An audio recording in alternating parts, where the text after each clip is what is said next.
welcome to World Confined, our show about the global repercussions of the COVID-19 pandemic.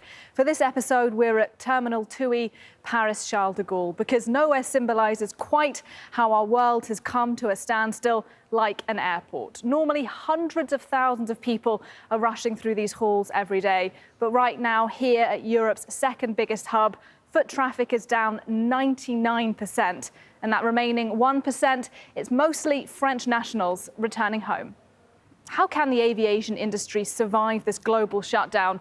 While many national carriers are relying on cash injections from governments, Air France has secured €7 billion in aid. It is a lifeline, but no quick fix, given that just 5% of their planes are in the skies and the rest grounded on the tarmac indefinitely. Given that none of us will be heading off for international travel anytime soon, let's instead take you on a virtual world tour to Japan, Mexico, Morocco and Poland. But our first stop is Dakar, Senegal. There, millions of Muslims will have to celebrate Ramadan very differently this year. Mosques are closed and many will break their iftar fast in isolation. From Dakar, here's Sarah Sacco. Seynabou Diop's out making some last-minute purchases at her local market in Parcelles Asseni, a working-class neighbourhood of Dakar. To break the fast, the housewives plan to prepare the national dish made with rice and fish. Shopping offers a little respite from worrying about the global health pandemic. Je suis venue faire mes courses aujourd'hui pour préparer du thiebou jeûne accompagné de sauce tomate avec des boulettes. Pour la rupture du jeûne, je veux que toute la famille soit heureuse aujourd'hui. The government ordered the population to avoid gatherings and follow social distancing rules, directives that have gone ignored ahead of the religious holiday. Despite the spread of coronavirus, this grocery store was cleaned out by Ramadan shoppers at the beginning of the day. Oui, ça marche bien kay. Clients yi ñu ngi ñëw par ndànk-ndànk vraiment wax dëgg yàlla affaire yi mu ngi dox ndànk-ndànk daanaka tàndarma lu ñu si wàccee woon daanaka jeex na nen yi ñu ngi tamit ñu ngi dem macha allah bisaab bi.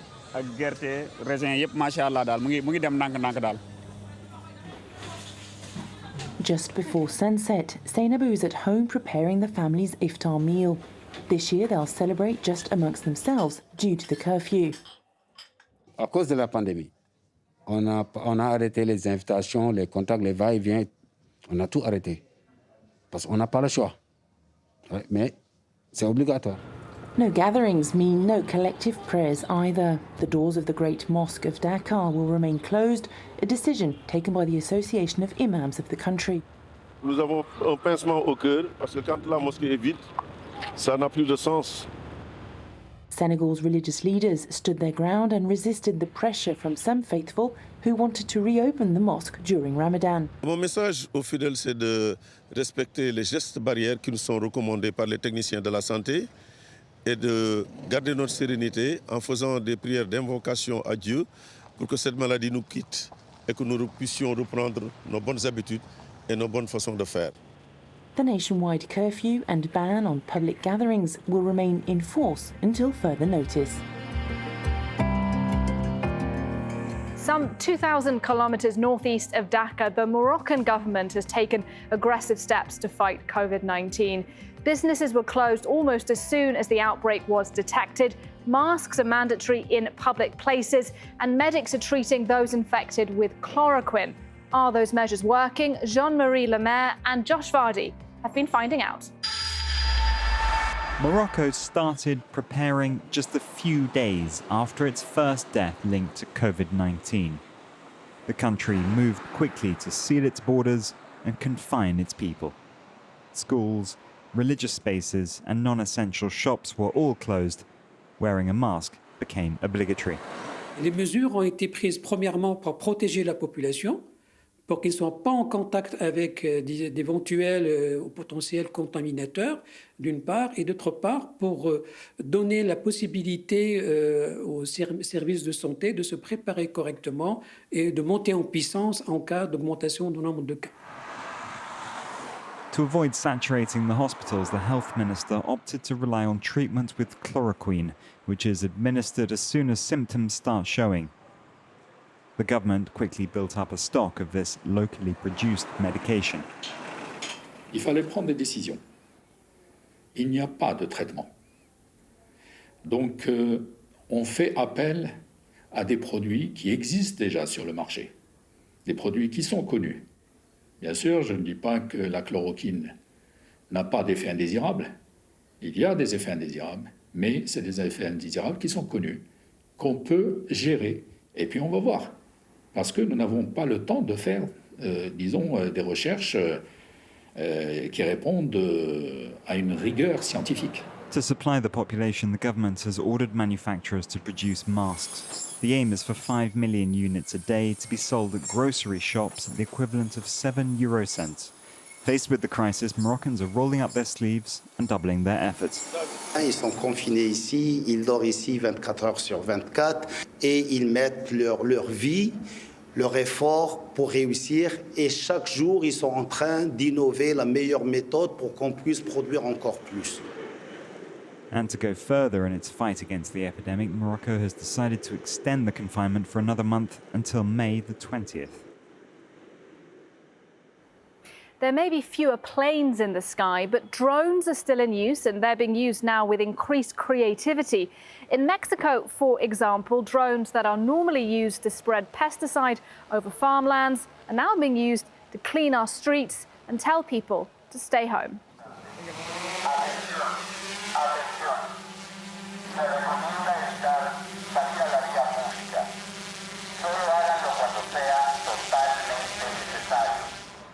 Lanzo una iniciativa y en pocas horas, en pocos días, tengo una muy buena respuesta donde más de 300 droneros del país se inscriben. Esto nos cuesta a nosotros imprimirlo cerca de 5 euros. Con este dispositivo lo montamos nosotros a un dron comercial y podemos hacer la entrega de esos insumos. One of the pillars of the European Union is freedom of movement. Millions of people crossing borders with virtually no checks. But in just one of the myriad of ways that COVID-19 has turned life upside down, the Schengen zone has been sealed. There are very few flights, and even some land borders are closed. Now that's having a devastating impact on day labourers, as our reporter Gulliver Cragg has been finding out on the Polish-German border. Over there is Bad Muskau, Germany. And this is Łęknica, Poland. People had almost forgotten there was a border here until it closed.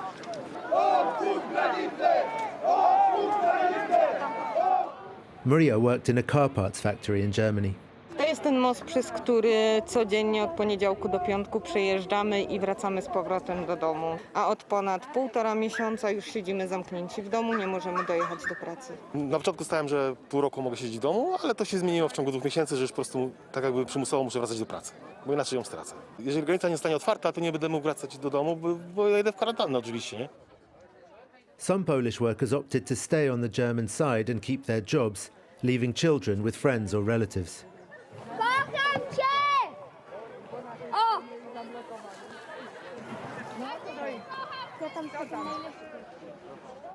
The protest violated social distancing rules, but had the sympathy of the municipal authorities. Mam nadzieję, że protesty, również pisma, apele samorządowców przyniosą efekt. The economy of these border regions depends on people being able to work in Germany.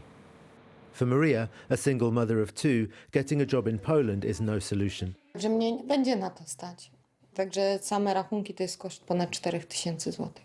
Ja tu na same rachunki to tyle też na pewno nie dostanę. On the Polish-German border alone, 125,000 people are currently unable to get to work, with knock-on effects for hundreds of thousands more. The lockdown in Japan is much less restrictive than it is in Europe. The commuter trains are still packed and a number of restaurants are even open. But Japan is now grappling with a second wave of infections, as Justin McCurry reports from Tokyo. The Tokyo subway packed with commuters in the midst of a pandemic. Teleworking is rare in a country that places a high premium on being present in the office. It's my company that decides, not me. The number of coronavirus infections in Japan has risen sharply since the beginning of April, particularly in big cities. Relatively few people are tested. so the actual number of infections is thought to be much higher than the official count. As a proportion of the population, France has so far tested 8 times as many people as Japan, and Germany 20 times as many. Tokyo's money-spinning nightlife scene is quieter, but many places are still open for business. Restaurant, club and bar owners worry about losing money if they close their doors. This young pop idol performed at 5 events in March and tested positive for COVID-19 at the beginning of April.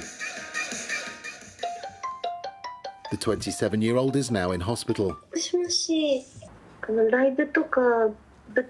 I was doing live concerts in small venues.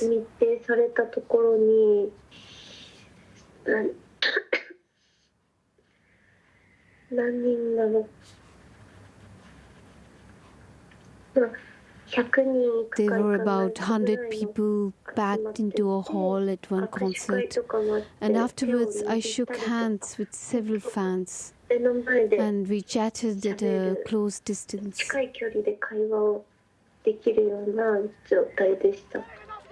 In March, people were still picnicking in parks, enjoying the country's famed cherry blossoms.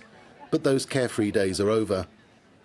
The message from the government is clear: stay home and save lives.